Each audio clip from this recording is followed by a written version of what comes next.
கணிப்பு கொடுக்குறாங்க 10க்கு 8 வந்து அதிமுக தான் வெல்லும்னு சொல்லுது.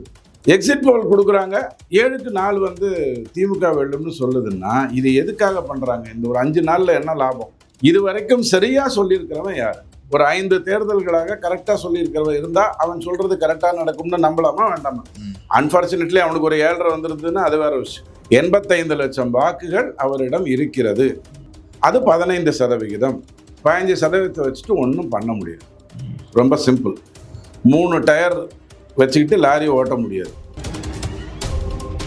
பாராளுமன்றம் வரும், தொங்கு சட்டமன்றம் வரவே வராதுன்னு நான் பலமுறை சொல்றேன். தமிழ்நாட்டை பொறுத்த வரைக்கும் 35 தொகுதிகள் தான் 5000க்கு கம்மியான வாக்கு வித்தியாசத்தில் வெற்றி தோல்வியை நிர்ணயிக்குது.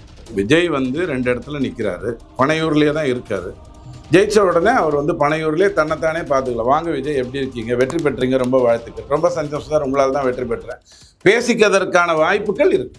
விஜய் மீட்டிங் விஜய் இன் பனையூர், அதுக்கு வந்து கார் கூட எடுக்க வேண்டிய அவசியம். மிகவும் ஆபத்தான ஒரு மனிதராக இருக்கிறார். கெட்டவர்னு நான் சொல்லலை. அரசியலில் எல்லாருமே கேட்டவன் இல்லைன்னா கெட்டவன் தான். அதில் நான் அந்த அர்த்தத்தில் சொல்லலை. அவரால் எதை வேண்டுமானாலும் செய்ய முடியுங்கிற ஒரு சூழ்நிலை இருக்கு. கருத்து கணிப்பில் அதிமுக தான் வருங்க. மடார்னு எக்ஸிட் போல்ல எப்படி புதிய தலைமுறை வந்து திமுக வந்துடும் சொல்லும். அந்த 3 நாளுக்குள்ள ராத்திரி ஏதாவது பேய் படம் பார்த்து மாந்திரீகம் வந்து கையில் கயத்தை கட்டிட்டு வந்து ஓட்டு போட்டாங்களா? இதெல்லாம் தமிழகத்துல தேர்தலுக்கான முடிவுகள் இன்னும் ஒரு தினங்கள்ல வர இருக்கிறது. இந்த நேரத்துல பாத்தீங்கன்னா இந்த கருத்து கணிப்புகள் பெரும்பாலும் தாக்கத்தை ஏற்படுத்தியிருக்காரு சார். தேர்தலுக்கு பிந்தைய கருத்து கணிப்புகள் குறிப்பா பாத்தீங்கன்னா பல முன்னணி ஊடக நிறுவனங்களும் திமுக ஆதரவாக வந்திருக்கு. மீண்டும் திமுக ஆட்சி அமைக்க போகிறது அப்படின்னு சொல்லியிருக்காங்களே, உங்களோட பார்வை என்ன சார்? இந்தியா பூரா அதே நிறுவனங்கள் தான் எக்ஸிட் போல் நடத்துது. இந்தியா பூரா அதே நிறுவனங்கள் வெஸ்ட் பெங்காலில் பிஜேபி தான் வரும், அஸ்ஸாமில் பிஜேபி 3வது முறையாக ஆட்சி அமைக்கும், கேரளாவில் காங்கிரஸ் வரும், புதுச்சேரியில் ரங்கசாமி ஐயாவே தொடர்வார் அப்படின்னு தெளிவாக சொல்லுது. தமிழ்நாட்டுக்கு வந்த உடனே டிஆர் பாலு சரக்கு அடித்த மாதிரி ஒரே கன்ஃபியூஸ் ஆகிடுது. அடிப்படை ஏன் கன்ஃபியூஸ் ஆகுது? தமிழில் வாக்காளர்கள் என்ன ரொம்ப தப்பாக தகவல் கொடுக்கக்கூடியவங்களா? வெஸ்ட் பெங்கால்லையே நான் வந்து திரிணாமுலுக்கு தான் ஓட்டு போட்டேன்னு சொன்னால் தான் உயிரோடு இருப்பான். பிஜேபிக்கு போட்டேன்னு சொன்னால் அடுத்த நாள் அவனுக்கு 10 அப்படின்ற ஒரு சூழ்நிலையிலேயே தெளிவாக சொல்லியிருக்கிறதாக அதே எக்ஸிட் போல் சொல்கிறது. தமிழ்நாட்டில் ஏவே ராமசாமி ஐயா நம்மளுடைய மான மரியாதையெல்லாம் வளர்த்து விட்டு நம்மளை பெரிய ரோஷமான மீசக்காரராக மாற்றி வச்சிருக்காரு. நம்ம வந்து பயந்து போய் தகவல் கொடுப்போமா? வாய்ப்பு இல்லை. 2வது, ஓகே நான் காசு வாங்கிட்டேன், செந்தில் பாலாஜி ஐயா காசு கொடுத்துட்டாரு, நான் வாங்கிட்டேன், அதனால நான் வீடியோவில் என்ன சொல்கிறேன், நான் வந்து திமுகவுக்கு தான் ஓட்டு போட்டேங்கிறேன். உள்ளபடி நான் வந்து அதிமுகவுக்கு ஓட்டு போட்டிருக்கேன். வாய்ப்பு இருக்கு, இல்லைன்னு சொல்லலை. அப்போது இந்த கருத்து எக்ஸிட் போலுங்கிறது ஒரு சின்ன சிம்பிளான ஒரு மெக்கானிசம். சைக்கிள் ஓட்டுற மாதிரி ஏறுறீங்க, மெதிக்கிறீங்க, வண்டி ஓடிக்கிட்டே இருக்கு அப்படிங்கிற மாதிரி ஒரு மெத்தட். யாருக்கு ஓட்டு போட்டீங்கன்னு கேட்குறீங்க, அவன் சொல்றதை வச்சு அது கரெக்டாக தப்பான்னு உங்களுக்கு ஒரு மைண்டு ரீடிங் வரும். சாதாரணமாக இந்த போலீஸ் வந்து வாயை ஊத சொல்லிட்டு நீங்கள் தண்ணி அடிச்சிங்களா இல்லையான்னு பார்க்கறதுக்கு வாயை ஊத சொல்லிட்டு டவுட் இருந்தால் ஒரு சின்ன எக்யூப்மெண்ட்டை தூக்கி வாயில் வைப்பான் பாருங்க. அந்த மாதிரியான சாதாரணமாக இதுக்கு மோப்பனா எல்லாம் தேவையில்லை. கருத்து கணிப்பு கொடுக்குறாங்க 10க்கு 8 வந்து அதிமுக தான் வெல்லும்னு சொல்லுது. எக்ஸிட் போல் கொடுக்குறாங்க 7க்கு 4 வந்து திமுக வெல்லும்னு சொல்லுதுன்னா இது எதுக்காக பண்றாங்க? இந்த ஒரு 5 நாள்ல என்ன லாபம்? இப்படி பொய் சொல்றதுனால என்ன லாபம் அப்படின்னு கேட்டிங்கன்னா, திமுகவுடைய மைக்ரோ மேனேஜ்மெண்ட்டை புரிஞ்சுக்கோங்க. ஒரு சின்ன பொட்டி கடைக்கு பிரச்சனை வந்தா தமிழ்நாட்டையே கொளுத்துற மாதிரி இந்த ஒரு சின்ன விஷயம், அதாவது வாக்கு எண்ணும் மையங்களில் பரவலாக திமுக தான் ஜெயிக்குங்கிற ஒரு எண்ணம் வந்துருச்சுன்னு வச்சுக்கோங்க. 35 தொகுதிகள் எப்போதுமே 5000 வாக்குல வெற்றி தோல்வியை நிர்ணயிக்கும். இந்த 35 தொகுதிகளை தானே கைப்பற்றணும், அப்பதான் நல்லது. நமக்கு வேற தொகுதி வர்றதுக்கு வாய்ப்பு இல்லை, எல்லாரும் விட்டாங்க, இஸ்லாத் சகோதரர்கள் காப்பாத்தினாதான் உண்டு, மற்றபடி ஊத்தி மூடிட்டோம். பிரேமலதாவை நம்பி தான் நம்ம தெலுங்கு வாக்கு 22 எம்பி நம்ம 2 தேர்தலா 22 எம்பி தெலுங்கு தாய்மொழியா கொண்டவங்களை தான் அனுப்புறோம். ஆனா பிரேமலதாவை நம்பி தான் தெலுங்கு வாக்குகளை வாங்கணுங்கிற அளவுக்கு ஒரு அற்புதமான ஆட்சியை நம்ம அமைச்சிருக்கோம். அப்ப இந்த 35 தொகுதி, அதாவது ஒரு 5000க்கு கம்மியா வாக்கு வித்தியாசத்துல வெற்றி தோல்வியை நிர்ணயிக்கக்கூடிய தொகுதி, ஒரே மாதிரி தொகுதி இல்லை, நல்லா புரிஞ்சுக்கோங்க. அந்த 35 இந்த வாட்டி ஒன்று இருக்கும், வேற வாட்டி வேற இருக்கும், ஒரே தொகுதிகள் கிடையாது தமிழ்நாட்டை பொறுத்தவரை. இதுக்காரும் அந்த 35 தொகுதிகள் எப்படி இருக்குன்னா திமுக அதிமுக 2ஆ பிரிஞ்சிருக்கும். 18, 17, 19, 16 அப்படின்னு தான் வரும். ஆனா இந்த வாட்டி அதை மொத்தமா அள்ளிடலான்னு பிளான் பண்றாங்க. ஸோ வாக்கு எண்ணும் மையங்களில் திமுக தான் வெற்றி பெறுங்கிற ஒரு எண்ணத்தை கொண்டு வந்துட்டு 10,000க்கு கம்மியா வாக்கு வித்தியாசம் 3 மணிக்கு மேல, பொதுவாக 12 மணிக்குள்ளே முடிஞ்சிடும் தேர்தலுங்கிறது, 12 மணிக்குள்ளே முடிஞ்சிடும். சில தொகுதிகளில் வந்து இழுக்குது, ரொம்ப 10,000க்கு கம்மியா வருதுன்னா அதை டப்புன்னு அப்படியே மடைமாற்றி திமுக தான் வெற்றி பெற்றதுன்னு சொல்லணுங்கிறதுக்காக திட்டமிட்டு நடந்த ஒரு விஷயமா தான் நான் இதை பார்க்கிறேன். என்டிஏ தலைவர்களை பொறுத்த வரைக்கும் என்ன சொல்றாங்க, குறிப்பாக இந்த கருத்து கணிப்பு கருத்து திணிப்பு அப்படின்ற ஒரு கருத்து வைக்கிறாங்களே, இது எப்படி சார் பாக்குறது? ஏன்னா ஆதரவா இல்ல அப்படின்றால பாக்குறது. இல்ல அது உண்மைதானே. அதாவது நீங்க கோயம்பேடு மார்க்கெட்டுக்கு போனீங்கன்னா உங்களுக்கு காய்கறி சலுகை விலையில கிடைக்கும்ங்கிறது எதார்த்தம். இன்னைக்கு வந்து திடீர்னு அவன் வந்து விலை ஏற்றணும்னு முடிவு பண்ணிட்டாங்கன்னா நீ விலை ஏற்றினதை வாங்கிட்டு வருவீங்க, சாதாரணமான ஒரு விஷயம். அந்த மாதிரி இந்த திணிப்பு கிணிப்பெல்லாம் உங்களுக்கு ஏன் வருது? உங்களை குடிக்க வச்சிட முடியுமா? வாயில ஊத்தி குடிக்க வச்சிட முடியுமா? அப்படி கிடையாது. நீங்க தடுத்தீங்கன்னா தடுத்தது தானே. ஆக நாம பார்க்க வேண்டியது என்ன அப்படின்னா, இந்த எக்ஸிட் போலில் கதாநாயகன் யார், இதுவரைக்கும் சரியா சொல்லியிருக்கிறவன் யாரு? ஒரு 5 தேர்தல்களாக கரெக்டா சொல்லியிருக்கிறவன் இருந்தா அவன் சொல்றது கரெக்டா நடக்கும்னு நம்பலாமா வேண்டாமா? அன்பார்ச்சுனேட்லி அவனுக்கு ஒரு 7.5 வந்திருந்ததுன்னா அது வேற விஷயம். அப்படி ஜேவிசி ஸ்ரீராம் பாத்தீங்கன்னா அவர் வந்து சத்தீஸ்கர் 2023 இந்தியாவிலே பிஜேபி தான் வெற்றி பெறும்னு கணித்தவர் அவர் தான். பீகாரை, மத்திய பிரதேஷ் சொல்றதுக்கு பெரிய அறிவு தேவையில்லை, மகாராஷ்டிரா, டெல்லி எல்லாத்தையுமே கரெக்டா கணிச்சவர் அவர் தான். அவர் என்ன சொல்றாருன்னு பார்த்தா 125 to 145 சொல்றாரு. ஸோ இந்த தேர்தலினுடைய 3 கதாநாயகன்கள் ரொம்ப முக்கியமானது. 4வதா ஜேவிசி ஸ்ரீராம் வர்றாரு. 1 அமித்ஷா. இந்த கூட்டணி இப்படி அமையணும், முதல்ல இருந்தே தெளிவா இருக்கணும், யாரும் தேவையில்லாம டான்ஸ் ஆடக்கூடாது, நான் யார் தெரியுமா அப்படின்னு உதார விடக்கூடாதுங்கிறத கரெக்டா தட்டி எறிஞ்சு கொண்டு வந்தது அமித்ஷா. அதற்கு பிறகு அண்ணாமலை நாத்தாக்காவை வச்சுக்கிட்டு என்ன பண்ணணும், ஈவே ராமசாமிங்கிற அந்த கட்டமைப்பை எப்படி உடைக்கணும், விஜய்க்கு ஒரு பிரச்சனை வரும்போது அடுத்த நாள் காலையில வந்து அந்த கரூர் பிரச்சனை எப்படி பேசணும், இந்த ரெண்டாவது நிலையை ரொம்ப அழகா பண்ணார் அண்ணாமலை. கடைசியில அந்த பரப்புரைகள் எல்லாமே ரொம்ப தெளிவா பண்ணார். 3வது கதாநாயகன் எடப்பாடி பழனிசாமி. இந்த தொகுதியை இப்படி கொடுத்தா வெற்றி பெறும், இதுல என்னை பத்தி எந்த கவலைகள், என்னை பத்தி என்ன விமர்சனங்கள் வந்தாலும் அதை பத்தி கவலை இல்லைன்னு சொல்லி பண்ணது அவர். இந்த 3 கதாநாயகன் தான் இந்த தேர்தலுக்கு. 4வதா வந்திருக்கிற கதாநாயகன் நம்ம ஜேவிசி ஸ்ரீராம். இதுல 4 முனை போட்டியா தமிழகத்தில் நடந்து முடிஞ்சது இல்லையா? அந்த 4 முனை போட்டியில வரலாற்றே இல்லாத அளவுக்கு ஒரு வாக்கு சதவீதம் பாத்தீங்கன்னா இந்த முறை நடந்து முடிஞ்சிருக்கு. அதுவும் பாத்தீங்கன்னா குறிப்பா விஜய் உள்ளதுனாலதான் இந்த மாற்றமே ஏற்பட்டுச்சு அப்படின்னு ஒரு பக்கம் கருத்து பேசப்படுகிறது இல்லையா? பாருங்க, 2 வருஷத்துக்கு முன்னாடி அவர் கட்சி பேரை அறிவித்த அன்னைக்கு நான் நியூஸ் 7லயும் நியூஸ் 18லயும் விவாதத்துல கலந்துக்கிட்டேன். நியூஸ் 7ல கலந்துக்கிட்டேன். ரொம்ப தெல்ல அன்னியிலிருந்து இன்னி வரைக்கும் நான் சொல்றேன், விஜயோடைய வாக்கை நீங்க தடுக்க முடியாது. 85 லட்சம் வாக்குகள் அவரிடம் இருக்கிறது. அது 15%. 15% வச்சுட்டு ஒன்றும் பண்ண முடியாது. ரொம்ப சிம்பிள். 3 டயர் வச்சுக்கிட்டு லாரி ஓட்ட முடியாது, அவ்வளவுதான். ஆனால் அவரிடம் 3 டயர் ஒரு லாரி இருக்கு, மாற்ற முடியாது. அவங்கள வந்து சலனப்படுத்த முடியாது, அவங்கள வந்து மதிமயக்க முடியாது, கதை விட முடியாது. இந்த பிஜேபியில் இருக்கிறவங்க கிட்டலாம் அண்ணாமலை இப்படி பண்ணிட்டாங்களே அப்படின்னு உடனே அவன் கலங்கிடுவான் பாருங்க. அந்த லூசுத்தனெல்லாம் விஜயோட ரசிகர்கிட்ட பண்ண முடியாது. ஏன்னா ஆஃப்டர் ஆல் அவன் ஒரு படத்தை பார்க்குறான், ரசிக்கிறான், அதோட நிறுத்திக்கிறான். அவனுக்கு வேற எதுவும் தேவையில்லாத மைண்டெல்லாம் கிடையாது. செந்தில்வேல் கதறி அழுகுற ஒப்பாரி வைக்கின்ற அளவுக்கு கொண்டு வந்து விட்டதே அதனால தான், வேற எதுவுமே கிடையாது. அப்போ அவர் வந்து சொன்னா ஓட்டு போடும். அவர் வெளிநாட்டுக்கு போயிருந்தாருன்னு வச்சுக்கோங்க, இந்த 6 மாசம் விஜய் எங்கேயோ போயிட்டாரு, விஜய் எங்க காணவில்லை அப்படின்னா கூட ஓட்டு போடுவான். அந்த மாதிரியான ஒரு விஷயம். ரொம்ப ரொம்ப சிம்பிள். அப்போ இந்த வாக்கை வைத்து அவர் ஜெயிக்க போறது இல்லை. நாத்தாக்கா 8% வாக்கு நிர்ணயப்பட்டது, அதை வச்சுக்கிட்டு அவர் ஜெயிக்க முடியாது. இது ரெண்டும் தெரிஞ்சு போச்சா?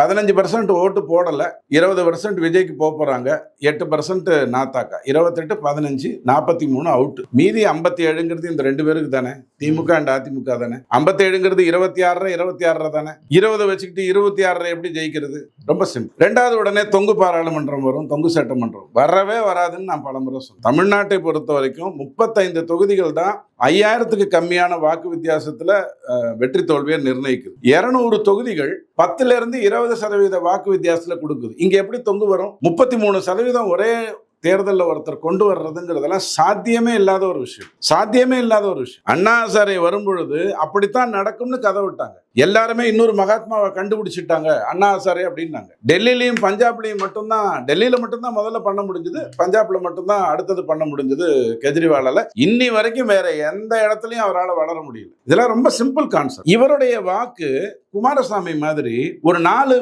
மாவட்டம் அப்படிங்கிறது இல்லை. இப்போ டெல்டா மாவட்டம்னு கர்நாடகாவில் இருக்குன்னா அந்த 4த்துல வந்து குமாரசாமிக்குன்னு ஒரு பேர் இருக்கு, தேவேகவுடாவுடைய பையனுக்கு பேர் இருக்கு. அப்போ அவர் வந்து அந்த 4த்துல அவர் தான் வின் பண்ணுவார், மற்ற இடத்துலனா அவருக்கு செல்வாக்கு இருக்காது. அப்போ அவரே முதலமைச்சர் ஆகிறதுக்கு வாய்ப்பு இருக்கு. ஆனால் இவரது அப்படி கிடையாது, 234 வியாபித்து தான் இருக்கு. இந்த இடத்துல ஜாஸ்தி இந்த இடத்துல கம்மின்லாம் கிடையாது. இதெல்லாம் அனுசரித்து தெளிவாக சொன்னோம். ஐயா ரொம்ப ஆடாதீங்க, நீங்க செய்ய வேண்டிய வேலையை கரெக்டாக பண்ணிட்டீங்க. திமுகவை டிட்டோ காப்பி அடிச்சு எந்த இடத்துலையும் பிசிறு தட்டாம கரெக்டாக அவனும் தீபாவளி நானும் தீபாவளி, அவனும் ஓணம் நானும் ஓணம், அவனும் பிள்ளையார் சதுர்த்தி நானும் பிள்ளையார் சதுர்த்தின்னு பர்ஃபெக்டாக பண்ணிட்டீங்க. உங்க வேலை முடிஞ்சு கிளம்பி. ஒரே ஒரு நல்லது பண்ணியிருந்திருக்கு, கூட்டணின்னு ஒன்று அமைச்சிருந்தீங்கன்னால், காங்கிரஸோட கூட்டணின்னு அமைச்சிருந்தீங்கன்னா இதே கருத்தை நான் வேற விதமா சொல்றேன். யாரோட விஜய் கூட்டணி சேர்ந்தாலும் வாக்கு வந்து திசை மாறும். உலக சரித்திரத்திலேயே 3வது அணிங்கிறது எதிர் வாக்குகளைத்தான் வாங்கும். ஆனா இவர் திமுகவுடைய ஆதரவு வாக்குகளை வாங்க போறார், குறிப்பா பெண்கள் வாக்கு வாங்க போறார், அதுவும் 40+ இருக்கக்கூடிய வாங்க போறாரு. நம்ம தெளிவா சொல்லிட்டோம், அதுதான் நடக்க போகுது. ஸோ 4ஆம் தேதி அன்னைக்கு ரிசல்ட் வந்த உடனே 5ஆம் தேதி எல்லாரும் அனலைஸ் பண்ணும், விஜய் வாங்கிய வாக்கு யாருடைய வாக்கை அவர் வாங்கினார், அவ்வளவுதான் ஓடிட்டு இருக்கு. அதிமுக ஆட்சி அமைக்கும். இல்ல, விஜய் அவர்களும் வெற்றி பெற மாட்டார் அப்படின்ற ஒரு கருத்து முன்வைக்கிறீங்களா? காரணம் என்னன்னா, வேட்பாளர்கள் வெற்றி பெற்ற உடனே பணியூருக்கு வரணும் அப்படின்னு ஒரு அறிவுறுத்தலும் கொடுத்திருக்காரு. தேர்தல் கருத்து அவருக்கு தான் ஆதரவா சொல்லியிருக்காங்க இல்லையா, அவர் தான் வெற்றி பெற போகிறார் அப்படின்னு. விஜய் வந்து 2 இடத்துல நிக்கிறாரு, பனையூர்லயே தான் இருக்காரு. ஜெயிச்ச உடனே அவர் வந்து பனையூர்லயே தன்னைத்தானே பாத்துக்கலாம். வாங்க விஜய், எப்படி இருக்கீங்க, வெற்றி பெற்றீங்க, ரொம்ப வாழ்த்துக்கள், ரொம்ப சந்தோஷம் சார், உங்களால் தான் வெற்றி பெற்றேன், பேசிக்கிறதுக்கான வாய்ப்புகள் இருக்கு. விஜய் மீட்டிங் விஜய் இன் பனையூர், அதுக்கு வந்து கார் கூட எடுக்க வேண்டிய அவசியம் இல்லை. ஒருவேளை அவர் வீடு ரொம்ப பெருசா தெரியாது, உள்ளுக்குள்ள இந்த விஸ்வரூபம் தசாவதாரம் படத்துல இந்த சைக்கிள் ஓட்டிட்டு வர்ற மாதிரி ஏதாவது ஓட்டிட்டு போனா உண்டு, மற்றபடி ஒன்றும் தேவையில்லை. ஆக்சஸ்ங்கிறது வந்து இந்தியா டுடேயோட சேர்ந்து அற்புதமா ரிசல்ட்டை கொடுத்துக்கிட்டு இருந்த ஒரு நிறுவனம். 2024 அது ஒன்றும் பெருசா தப்பு பண்ணல. 2024 எக்ஸிட் போல்ல எல்லாருமே தப்பு பண்ணாங்க. 360 பிஜேபிக்கு நிர்ணயம் பண்ணாங்க. 303 320 வரைக்கும் தெளிவா சொன்னாங்க, ரொம்ப தெளிவா சொன்னாங்க. எங்க தப்பு நடந்ததுன்னு சொன்னா, ஃபேஸ் 1க்கு முன்னாடியே, முதல் தேர்தலுக்கு முன்னாடியே 1,60,00,000 வாக்காளர்கள் கிட்ட 58 தொகுதியில, குறிப்பா உத்தரப்பிரதேச அதை சார்ந்ததுல இஸ்லாத் சகோதரிகளுக்கு ராகுல் காந்தி எழுதின கார்டை கொடுத்து 8,500 ரூபாய் அடுத்த மாசத்துல இருந்து உங்களுக்கு வந்துரும்னு ஒரு கார்டை கொடுத்தார்கள்.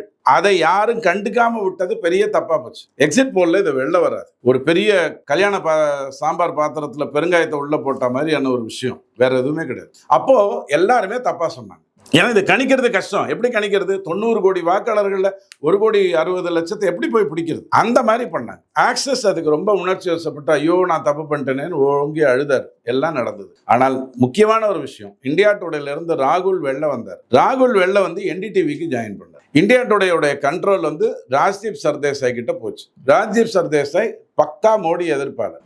அவருக்கு வந்து மோடிங்கிற வார்த்தையை கரெக்டா உச்சரிக்க தெரியாது. அவர் தான் உங்களுக்கு இந்த டீட்டெயில் கொடுக்குறாரு. இந்தியா டுடேக்கு மட்டும்தான் விஜய் இன்டர்வியூ கொடுத்தாரு, நல்லா புரிஞ்சுக்கோங்க. நான் உடனே இவங்க எல்லாம் டீல் பேசிட்டாங்கன்னு சொல்லல. நீங்க அப்படி நினைச்சீங்கன்னா நான் வேண்டான்னு சொல்ல மாட்டேன். பட் இதெல்லாம் நடந்ததுங்கிறது உண்மை. ஸோ இதை வச்சுக்கிட்டு ஆட்சிக்கு வருவாருன்னு சொல்றது வந்து கொஞ்சம் ஆச்சரியமா இருக்கு. ஒன்னேன்னு சொல்லட்டுமா, 1 2 இருக்க முடியும், 1 1 இருக்க முடியும். இப்படி கையை காட்டிட்டு 11 நீங்க சொன்னீங்கன்னா 4ஆம் தேதி வரைக்கும் நான் கேட்டேன். 4ஆம் தேதி பிறகு ஒருவேளை விஜய்க்கு எதிராக முடிவுகள் வந்துச்சு அப்படின்னா விஜயோட அரசியல் பயணம் எப்படி இருக்க எதிர்பார்க்கலாம் சார்? சார், விஜய்க்கு எதிரான முடிவுன்னு ஒண்ணுமே கிடையாதுங்க. அவர் கையில, உங்க கையில, உங்க பேங்க்ல ஏடிஎம்ல 1 கோடி ரூபாய் இருக்குன்னு வச்சுக்கோங்க. நீங்க என்ன முடிவு பண்ணணும்? ஒரு நாளைக்கு 1000ன்னு செலவு பண்ணி இத்தனை நாள் உயிர் வாழ்வு, 500ன்னு செலவு பண்ணி இத்தனை நாள் உயிர் வாழ்வு, ஒரே நாள்லயே 1 கோடியை முடிச்சு விட்டுட்டு அடுத்த நாள் பிச்சைக்காரன் ஆவேன். யார் முடிவு பண்ணணும்? ஏடிஎம்ல காசு வச்சிருக்கிற நீங்க மட்டும் தானே, வேற யாராவது முடிவு பண்ண முடியும்? அவரிடம் 85 லட்சம் வாக்கு. 2029 பிரதமர் யார் என்று சொல்லக்கூடிய ஒரு கட்சியோட கூட்டணி. அது காங்கிரஸாக இருந்தாலும் தப்பு கிடையாது, பிஜேபியாக இருந்தா ரொம்ப நாட்டுக்கு நல்லது. அந்த முடிவை அப்பயும் எடுக்க மாட்டேன், நான் தான் தனி, ஸ்ட்ரைட்டா நான் வந்து பிரதமர் ஆயிடுவேன் அப்படின்னாருன்னா ரொம்ப சந்தோஷம்னு சொல்லுவேன். விஜய் தேர்தலை சந்திச்சு முடிச்சிட்டாரு. இப்ப இருந்தாலும் பாத்தீங்கன்னா அவர் வந்துட்டு திமுகவோட அஜெண்டா மூலமா தான் உள்ள வந்தாரு. அவர் வந்துட்டு திமுக எதிர்ப்பு வாக்கெல்லாம் பிரிச்சு திமுகவுக்கான வாய்ப்பை தான் ஏற்படுத்தி கொடுக்க வந்திருக்காரு அப்படின்ற பேச்சுக்கள் போயிட்டு இருக்க. உங்களோட பார்வை என்ன? சபரீசன் மிகவும் ஆபத்தான ஒரு மனிதராக இருக்கிறார். கெட்டவர்னு நான் சொல்லல. அரசியல்ல எல்லாருமே கேட்டவன் இல்லைன்னா கெட்டவன் தான், அதுல நான் அந்த அர்த்தத்துல சொல்லல. அவரால் எதை வேண்டுமானாலும் செய்ய முடியுங்கிற ஒரு சூழ்நிலை இருக்கு. திமுகல பணம் வந்து கொழுத்த பணம் இருக்கு. தியாகராஜன் ஐயா சொன்ன மாதிரி வருஷத்துக்கு 30,000 கோடி மாப்பிள்ளைக்கும் மச்சினனுக்கும் போகுது. 5 வருடமாக 1,50,000 கோடி போயிருக்கும். இந்த மாதிரியான பணத்தை வச்சுட்டு என்ன வேணாலும் பண்ணலாம். அவர் இதை உருவாக்கி இருந்தார் அப்படின்னு நீங்க சொன்னீங்கன்னா நான் இல்லைன்னு சொல்ல போறது. விஜய்க்கு அரசியல் ஆர்வம் இருந்ததுன்னு வேணா நான் சொல்லுவேன். அரசியல் ஆர்வம் முதல்ல இருந்தே இருந்தது. தலைவா படத்துல நடந்த தவறை பற்றி ஓப்பனா பேசணும்னா அதுக்கு புதிய தலைமுறை, அதாவது SRM பாரிவேந்தர் வெற்றி மூவிஸோ ஏதோ ஒன்று வச்சிருந்தாரு. அது ஜெயலலிதா அண்ட் ட்ராயி அண்ட் தயாநிதி மாறன் ஒரு லிங்கை பத்தி நான் பேசணும். அந்த விஷயத்தை கூட தூக்கி போடுங்க. அவருக்கு அரசியல் ஆர்வம் இருந்தது, அதுல எந்த மாற்று கருத்தும் கிடையாது. போன தேர்தல், முந்தின தேர்தல் வரைக்கும் சைக்கிள் ஓட்டிட்டு வந்தவர் தான். ஸோ அவர் வருவதற்கு யார் வேணாலும் காரணமா இருந்துட்டு போட்டு இப்ப வந்துட்டாரு. இனி 4ஆம் தேதிக்கு அப்புறம் கதை விட முடியாது. 8%, 16%, 20%ங்கிறது ரொம்ப முக்கியம். அப்ப அதெல்லாம் மறந்துடுவாங்க. ஒரு சீட்டும் வெல்லவில்லை. செந்தில்வேல் பொப்பாரி வச்சாரு. அப்ப சரவணன் என்ன பண்ணுவாரு? சரவணன் ஒரு சீட்டு கூட வெற்றி பெறுவதற்கு துப்பில்லாத நீங்க இப்ப பயந்துட்டு இருக்காங்க. ஐயோ என்ன ஆகுமோ, திமுக ஊத்தி முடிக்குமோ, இப்ப இன்னைக்கு ராத்திரி நாளைக்கு ராத்திரி எல்லாம் பயந்துட்டு உட்கார்ந்து இருப்பாங்க. 4ஆம் தேதி துள்ளிர் விட்டு போயிடும். உடனே என்ன பண்ணுவாங்க? ஒரு தேர்தல் கூட வெற்றி பெறவில்லை, உங்கள் தலைவனே வெற்றி பெறவில்லை அப்படின்லாம் கதை விடுவாங்க. முடிஞ்சு போய் இதைத்தான் விஜய் கிட்ட நம்ம திரும்பி திரும்பி சொன்னோம். ஐயா ட்ரிப்ஸ் ஏத்திட்டாங்க, 6வது மணி நேரம் சொட்டு முடிஞ்சு போயிடும், உன்னை டிஸ்சார்ஜ் பண்ணிடுவாங்க, நீ கொஞ்சம் பாத்துக்க. கூட்டணிக்குன்னு போயிருந்தா இந்த நிலையே வேற. இப்ப கூட்டணி வந்திருந்துன்னு ஒரு சீட்டும் வெற்றி பெறலன்னு வச்சுக்கோங்க, பழைய தூக்கி கூட்டணி மேல போடலாம். அதுக்கு கூட வழி இல்லாம பண்ணி விட்டாங்க. நீ தைரியமா நின்று பாரு, தனியா நின்று காட்டி. இந்த மூத்த பத்திரிகையாளர்னு ஒரு 5-6 பேர் இருப்பாங்க. டெய்லி காலையில இருந்து சாயங்காலம் வரைக்கும் வந்து உசுப்பேத்திட்டே இருப்பாங்க. ஏன்னா அவங்க திமுகவுடைய கையால் தான், அவங்க வேற யாரும் கிடையாது. ஸோ இந்த மாதிரியான வேலைகள்லாம் நடந்ததுன்னு வேணா நான் சொல்வேன். எதே எப்படி இருந்தாலும் முடிஞ்சிருச்சு. 2029 ஃப்ரெஷ்ஷா விஜயால திங்க் பண்ண முடியும். என்ன மாற்றம் எதிர்பார்க்கலாம் சார் 2026 4ஆம் தேதி அன்னைக்கு, மே 4 அன்னைக்கு? திமுக ஆட்சிக்கு எதிர்க்க உட்கார போகுது, 90ஓட உட்கார போதா, 80ஓட உட்கார போதாங்கிறது தெரியணும். சொக்கா போட்டுட்டே உட்காருமா, சொக்காயை கீழ்ச்சிட்டு அலையுமாங்கிறது அதுக்கப்புறம் தெரிஞ்சிடும். அதுல எந்த மாற்றமும் எனக்கு தெரியல. ஏன்னா ஆட்சி கட்டிலில் திமுக 2வது முறை அமர்ந்ததில்லை. இப்போ அமர்ற அளவுக்கு ஒரு ராஜேந்திர சோழன் வந்து ஒன்னும் பெருசா கட்டி மாட்டிடல. ரொம்ப சிம்பிள். எத்தனை பணம் செலவு பண்ணாலும் தமிழ்நாட்டில் தேர்தலுங்கிறத நேர்மையா அந்த ஆட்சியல் மூலமா தான் ஜெயிக்க முடியுங்கிறத தமிழ்நாடு மீண்டும் நிரூபிக்கப்படும். என்னுடைய கவலை எல்லாம் அவர் 90 பேரா உட்கார போறாங்களா, 70 பேரா உட்கார. ஏன்னா திமுக தோத்தா 10க்கு கீழே தோக்கும், அதிமுக தோத்தாலும் 60+ வாங்க. அது முக்கியமான ஒரு விஷயம். சோ இவங்க என்ன ஸ்டேட்ல வந்து நிக்க போறாங்கிறது மட்டும்தான் கேள்வி. இல்ல எதன் அடிப்படையில என்டிஏ ஆட்சி வந்து அமைக்க போகிறது அப்படின்னு உறுதியா சொல்றீங்க சார்? பாருங்க, ஒரு உதாரணத்துக்காக நான் சொல்றேன். இப்ப சிபிஐ வந்து 5 தொகுதிகள் வாங்கியிருக்கா. அந்த 5 தொகுதிகளில் 3 தொகுதிகள் கண்டிப்பா அதிமுக வெற்றி பெறும். நீங்க கடந்த 4 தேர்தலினுடைய டீட்டெயில் எடுத்துக்கோங்க. 2011, 16, 21, 2024 இந்த 4 தேர்தல் எடுத்துக்கோங்க. ஏன் இந்த 4 எடுத்துக்கிறீங்க அப்படின்னு சொன்னா, 11ல் ஆட்சி மாற்றத்தை பற்றி தமிழ்நாடு பேசுச்சு. 11ல் திமுக வந்து மத்தியில் இருக்கு, ஆனா இங்க தோக்குது. கூட்டணி ஆட்சி அமைச்சு தோக்குது. 2006ல் ஒரு கூட்டணி ஆட்சி அமைச்சு கலைஞர் இருக்கும்போது தோக்குது. 2016 எடுத்துக்கிட்டிங்கன்னா 3வது அணின்னு ஒன்று ஏற்படுத்தப்பட்டு வெற்றி தோல்வி நிர்ணயப்படுது. 2021ங்கிறது ஏற்கனவே 19ல் வெற்றி பெற்ற ஒரு காம்பினேஷனோட திமுக எதிர்கொள்ளுது. இங்க வந்து அதிமுக அண்ட் பிஜேபி ஒரு இதில். 2024ல் அதிமுகவும் பிஜேபியும் பிரிந்து இருக்கு. திமுகவுடைய வாக்குகள் வருது 39. உங்களால் அந்த 39 MP பேரை சொல்ல முடியாது. உங்களுக்கு அரசியல் அனுபவம் இருக்கு, இருந்தாலும் இப்ப டக்குன்னு ஒரு 10 பேரை எழுதுங்க, 10,000 ரூபாய் கொடுக்குறேன்னு சொன்னா உங்களால பண்ண முடியாது. அந்த அளவுக்கு மோசமா எவனை வேணாலும் அனுப்பிச்சு ஜெயிக்க முடியுங்கிற அளவுக்கு. இந்த 4 தேர்தல் கணக்கு எடுத்தீங்கன்னா, இப்ப பவானி சாகர்ல 2 முறை அதிமுகவும் திமுகவும் மோதிய தொகுதி. பட் 3 முறையா அவங்க தான் வெற்றி பெற்றுட்டு இருக்காங்க. யார்? அதிமுக தான் வெற்றி பெற்றுட்டு இருக்காங்க. ஸோ ஈஸியா வெற்றி பெற்று போயிடுவாங்க. அதே நீங்க சிபிஐஎம் எடுத்துக்கோங்க. பவானி சாகரோ அல்லது திருப்பூர் நார்த்தோ அல்லது ஸ்ரீவல்லிபுத்தூரோ சிபிஐ தோக்க போற தொகுதி, மாற்றுக்கிறதே கிடையாது. இதுல கூட தலியில கூட அதுக்கு 50% தான் வாய்ப்பு இருக்கு. இத்தனைக்கும் தலியில வந்து 3 தேர்தல்களாக திமுக தான் வெற்றி பெற்றிருக்கு. 2011, 16, 21 3 வெற்றி பெற்றிருக்கு. ஆனா 2024ல் பிஜேபி அதிமுக வாக்குகள் வந்து 15,000 வாக்குகள் அதிகமாக இருந்தது திமுகவை விட. அதை மட்டும் வைத்து சொல்றேன். ஆனா சிபிஐஎம் ரொம்ப உஷாரா என்ன பண்ணுச்சு அப்படின்னா, AIADMK that is DMK and AIADMK போட்டியிட்ட தொகுதிகள், போட்டியிட்டு திமுக வெற்றி பெற்ற தொகுதிகள், அது திருவத்தியூரா இருக்கட்டும், பழனியா இருக்கட்டும், அதாவது ஒருத்தருக்கு ஒருத்தர் எதிர்கொண்டு இருக்கட்டும் அப்படிங்கிற அதே மாதிரி கந்தரவக்கோட்டை, அதே மாதிரி பத்மநாபபுரம் ரொம்ப பியூட்டிஃபுல்லா செலக்ட் பண்ணுச்சு. சிபிஐஎம் ஒரு 3 தொகுதிகளில் வெல்வதற்கு வாய்ப்பு இருக்கு. இப்போ கம்யூனிஸ்ட் இந்த 2 பேர்ல என்ன வித்தியாசம்? ஒருத்தர் கெத்தா வாங்கினாரு, ஒருத்தர் வாங்கினா போறோம்னு வாங்கினாரு. 2 பேரும் எதிர்ப்பு தெரிவிச்சாங்க, 2 பேரும் கூட்டணியில் இருந்தாங்க, 2 பேரும் கருத்துக்களை தெரிவிச்சாங்க, 2 பேரும் அதிமுகவையும் எதிர்கொள்றாங்க. ஆனால் இப்படிதான் ரிசல்ட் வரப்போகுது. ஏன்னா இந்த தேர்தலில் அலைங்கிற வார்த்தை இல்லை. அலைய விட்ட வேணா இருக்கு, விஜய் கொஞ்சம் அலைய விட்டாருன்னு வேணா நீங்க சொல்லலாம். பட் அலைங்கிற வார்த்தையே இல்லை. ஸோ இதை கணிப்பது கொஞ்சம் ஈஸி. கருத்து ஒன்னே ஒன்று எனக்கு சொல்லுங்க, சாணக்கியா அல்லது புதிய தலைமுறை அல்லது அந்த மாதிரியான சில நிறுவனங்கள் கருத்து கணிப்புல அதிமுக தான் வருங்குது. மடார்னு எக்ஸிட் போல்ல எப்படி புதிய தலைமுறை வந்து திமுக வந்துரும்னு சொல்லும்? அந்த 3 நாளுக்குள்ள ராத்திரி ஏதாவது பேய் படம் பார்த்து மாந்திரீகம் வந்து கையில கயத்தை கட்டிட்டு வந்து ஓட்டு போட்டாங்களா? இதெல்லாம் ஜாலியா 4ஆம் தேதி அனுபவிக்கும்.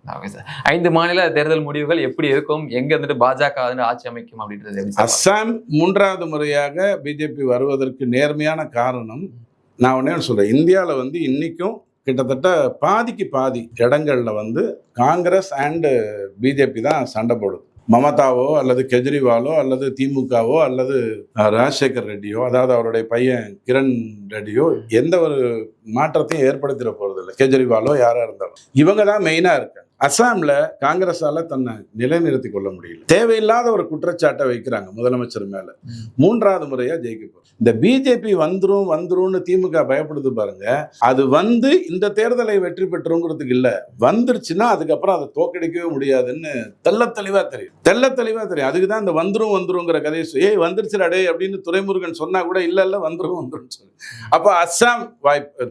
அதே மாதிரி நீங்க புதுச்சேரி எடுத்துக்கிட்டீங்கன்னா ரங்கசாமி ஐயாவுடைய அரசியல் மேல பெரிய விமர்சனங்கள் இல்லை. வைத்தியலிங்கம் கொடுத்தாலும் நல்லாட்சியை கொடுக்க முடியும். பட் டபுள் இன்ஜினுடைய இம்பாக்ட் அவங்க உணர்றாங்க. ஏன்னா அவங்க பேசிக்கலி மத்திய அரசுலேருந்து வர்ற பணத்தை வைத்து தான் அந்த மாநிலம் யூனியன் பிரதேசம் நடக்க போகுது. இப்போ இது கேரளாவை எடுத்துக்கிட்டிங்கன்னா மாற்றி ஓட்டு போடும். போன வாட்டி ஏதோ தெரியாமல் மறந்து போயிடுச்சுன்னு நினைக்கிறேன்.